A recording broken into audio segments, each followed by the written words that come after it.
รู้เพื่อนๆเกี่ยวกับเรื่องคลื่นนะคะคลื่นก็คือการถ่ายโอนพลังงานจากจุดหนึ่งไปอีกจุดหนึ่งโดยการเคลื่อนที่ไปของคลื่นต้องมีโมเลกุลหรืออนุภาคตัวกลางเป็นตัวถ่ายโอนพลังงานจึงจะทำให้คลื่นแผ่ออกไปได้การแบ่งประเภทของคลื่นก็มีดังนี้นะคะ 1. การคลื่นตามขวางลักษณะของอนุภาคของตัวกลางคลื่นที่ในทิศตั้งฉากกับทิศการเคลื่อนที่ของคลื่นเช่นคลื่นผิวน้ำคลื่นในเส้นเชือก 2. คลื่นตามยาวลักษณะอนุภาคของตัวกลางคลื่นที่ไปมาในแนวเดียวกับทิศการเคลื่อนที่ของคลื่นเช่นคลื่นเสียงค่ะส่วนประกอบของคลื่นนะคะก็มี 1. สันคลื่นเป็นตำแหน่งสูงสุดของคลื่น 2. ท้องคลื่นเป็นตำแหน่งต่ำสุดของคลื่น 3. แอมพลิจูดเป็นระยะการกระจายมากที่สุดทั้งค่าบวกและค่าลบ 4. ความยาวคลื่นเป็นความยาวของคลื่น1ลูกมีค่าเท่ากับระยะหว่างสันคลื่นหรือท้องคลื่นที่อยู่ถัดกัน 5. ความถี่หมายถึงจำนวนลูกคลื่นที่เคลื่อนที่ผ่านตำแหน่งใดๆใน1หน่วยเวลา 6. คาบหมายถึงชื่อเวลาที่คลื่นเคลื่อนที่ผ่านตำแหน่งใดๆครบ1ลูกคลื่น 7. หน้าคลื่นเป็นแนวเส้นที่ลากผ่านตำแหน่งที่มีเฟสเดียวกันเฟสในเรื่องของคลื่นมีเฟสตรงกันบนคลื่นและเฟสตรงข้ามกันบนคลื่นการซ้อนทับของคลื่นการซ้อนทับมี2แบบคือแบบเสริมและแบบหักล้างการซ้อนทับแบบเสริมเกิดจากคลื่นที่มีเฟสตรงกันเข้าซ้อนทับกัน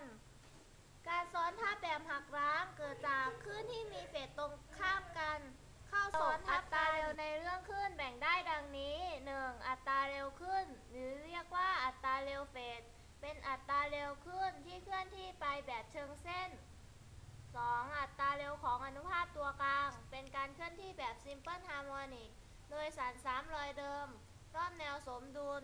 3. อัตราคลื่นในน้ำขึ้นอยู่กับความลึกของน้ำ 4. อัตราเร็วคลื่นในเส้นเชือกขึ้นอยู่กับแรงดึงเชือกและค่าคงที่ของเชือกการเกิดขึ้นและการเคลื่อนที่แบบซิมเปิลฮาร์โมนิกนะคะการถ่ายโอนพลังงานของคลื่นกลอนุภาคตัวกลางจะเคลื่อนที่แบบซิมเปิลฮาร์โมนิกอย่างง่ายซ้ำรอยเดิมรอบจุดสมดุลไม่ได้เคลื่อนที่ไปพร้อมกับคลื่นนะคะ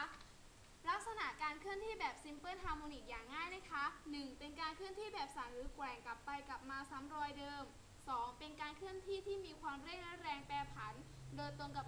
ขนาดของการกระจายค่ะสรุปคลื่นกลนะคะคลื่นกลคือการเคลื่อนที่จากโมเลกุล1ไปโมเลกุล1นะคะคลื่นมี2ประเภทคือแบบตามขวางและแบบตามยาวค่ะส่วนประกอบของคลื่นก็มีสันคลื่นท้องคลื่นแอมพลิจูดความยาวคลื่นความถี่คาบแล้วก็หน้าคลื่นนะคะอัตราเร็วของคลื่นแบ่งได้ดังนี้ค่ะ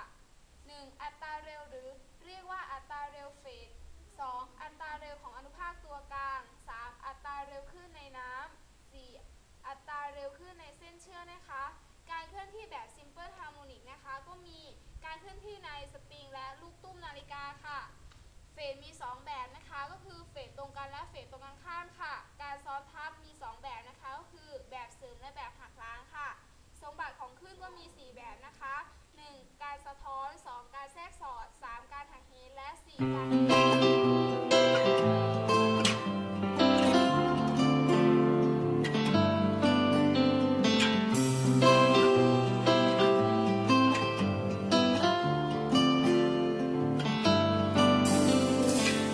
เธอไม่ใช่